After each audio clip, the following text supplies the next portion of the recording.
नमस्कार विद्यार्थियों। आज हम वॉल्यूम यानी आयतन, इसकी इकाई के बारे में चर्चा करेंगे। गैसेस के बारे में जब हम सामान्यतः पढ़ते हैं तब इसमें प्रेशर, वॉल्यूम की यूनिट्स महत्वपूर्ण हैं, वहाँ ये पढ़ते हैं। पिछले वीडियो में हम लोगों ने प्रेशर की यूनिट्स के बारे में बात की थी।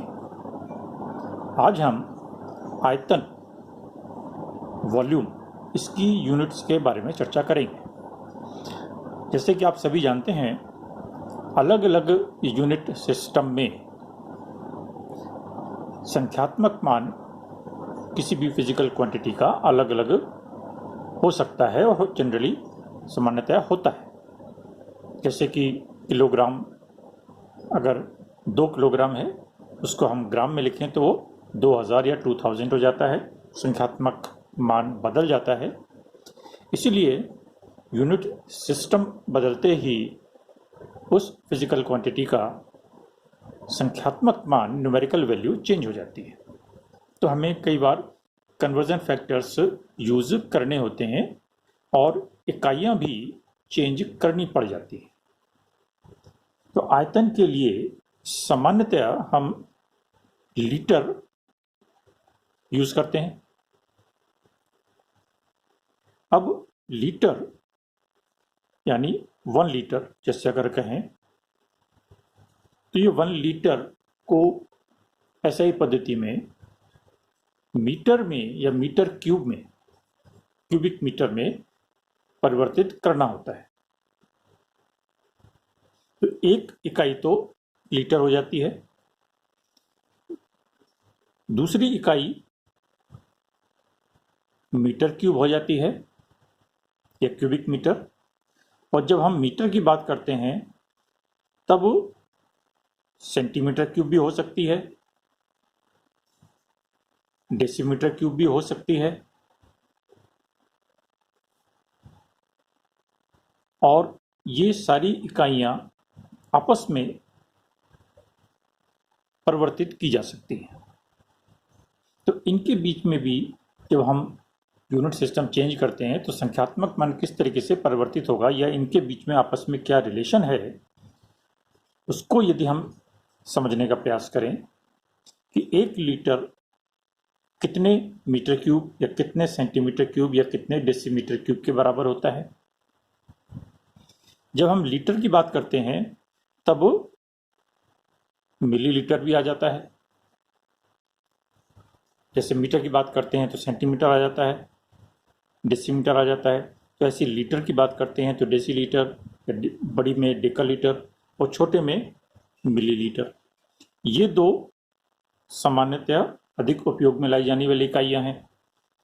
जब आयतन कम होता है तब इसको ml या मिलीलीटर में ले लेते हैं या सेंटीमीटर क्यूब में ले लेते हैं, जिसको हम शॉर्ट में सीसी भी कहते हैं।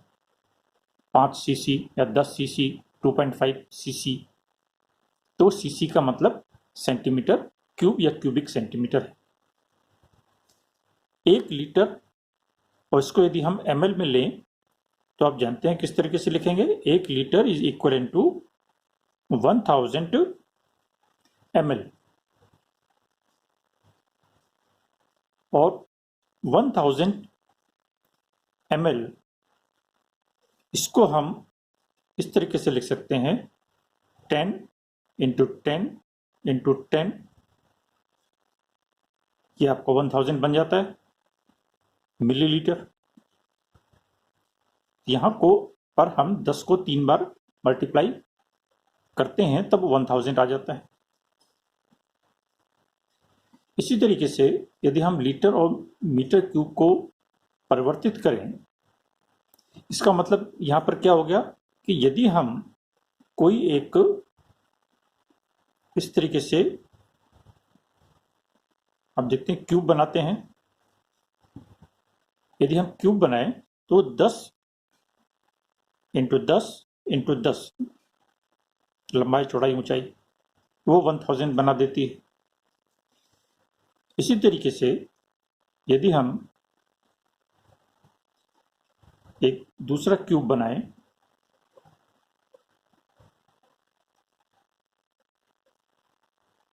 इस तरीके से। तो यदि हम इसको यहां पर लें 1 सेंटीमीटर और 1 सेंटीमीटर, ठीक है, और यहां पर ये 1 सेंटीमीटर, यानी 1 सेंटीमीटर लंबाई गुणा चौड़ाई गुणा ऊंचाई। 1 सेंटीमीटर का यदि हम क्यूब लेते हैं तो इसका आयतन यदि हम निकालेंगे तो कितना हो जाएगा? 1 centimetre into 1 centimetre into 1 centimetre, that is 1 centimetre cube. अब यहीं पर यदि हम इस 1 की जगह पर 10 कर दें, यानी क्यूब इस तरीके से बना हुआ हो, क्योंकि क्यूबिक की संरचना सबसे आसान होती है इसलिए हम क्यूब के बारे में बात कर रहे हैं। यदि ये 10 सेंटीमीटर है, ये 10 सेंटीमीटर है और ये 10 सेंटीमीटर है, यानी 10 सेंटीमीटर का लंबाई, 10 सेंटीमीटर चौड़ाई और 10 सेंटीमीटर ऊंचाई, इसके क्यूब को यदि हम कंसीडर करें और इसका हम आयतन या वॉल्यूम निकालें तो कितना हो जाएगा? 10 centimetre into 10 centimetre into 10 centimetre, यानी 1000 सेंटीमीटर क्यूब या 1000 क्यूबिक सेंटीमीटर। तो ये 10 सेंटीमीटर, यही इक्वलेंट टू होता है 1 डेसीमीटर के, यानी सेंटीमीटर की जगह पर हम इसको 1 डेसीमीटर कह सकते हैं। तो 1 decimetre into 1 decimetre into 1 decimetre, यानी 1 डेसीमीटर क्यूब बन जाता है, यही 10 सेंटीमीटर। और इसको यदि हम मीटर में लिखें तो ये कितना है? 10 टू द पावर -1, क्योंकि इसको हम यदि डेसीमीटर में लिखें तो ये हो जाएगा 1/10 मीटर, यानी 10 टू द पावर -1 मीटर। तो ऐसे केस में हम इसको क्या लिखेंगे? 10 to the power -1 metre, 10 to the power -1 metre into 10 to the power -1 metre. ये कितना बना देगा? 10 to the power -3 metre cube या क्यूबिक मीटर। अब ये जो 10 सेंटीमीटर का क्यूब हमने कंसीडर किया है, ये 1 लीटर आयतन को समकक्ष है।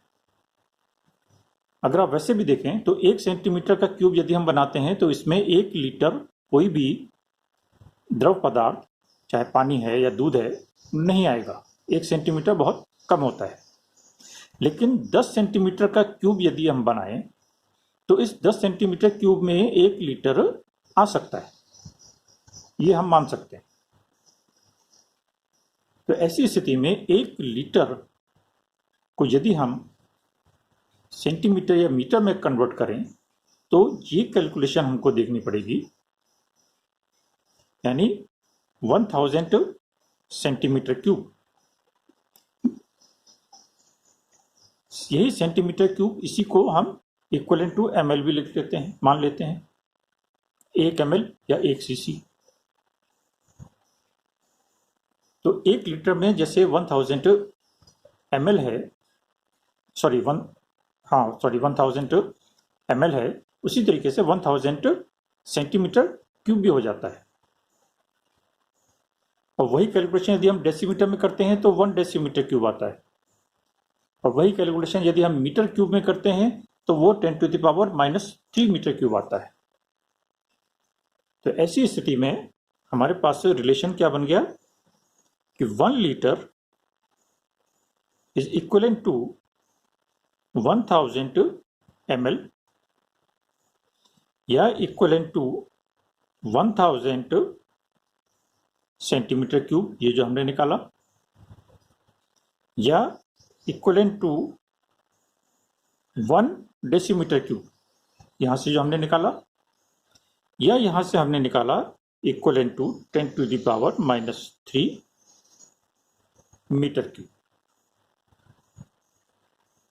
तो इस तरीके से हम लीटर को यानी 1 लीटर को अलग अलग और इकाइयों में कन्वर्ट कर सकते हैं।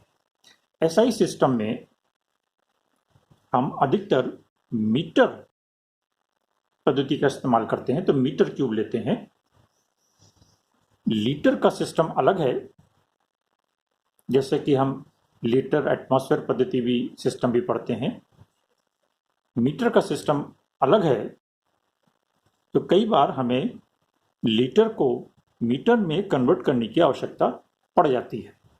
तो ऐसी स्थिति में लीटर का जितना भी संख्यात्मक मान दिया गया हो, उसको हम 10⁻³ से मल्टीप्लाई कर दें तो वो मीटर क्यूब में परिवर्तित हो जाता है। तो ये सामान्यतया वो इकाइयां हैं जो कि गैसेस के लिए हम प्रयोग में लाते हैं। सबसे अधिक लीटर, छोटी में मिलीलीटर, और एसआई पद्धति की जब हम बात करते हैं तो वही इकाई मीटर क्यूब में हो जाती है। और क्योंकि मीटर से ही जुड़ी हुई सेंटीमीटर, डेसीमीटर इकाइयाँ होती हैं, तो वहाँ हम इन इकाइयों को कन्वर्ट कर सकते हैं कन्वर्जन फैक्टर के द्वारा। तो ये वो इकाइयाँ हैं जो कि गैसेस में सामान्यतया उपयोग में लाई जाती हैं।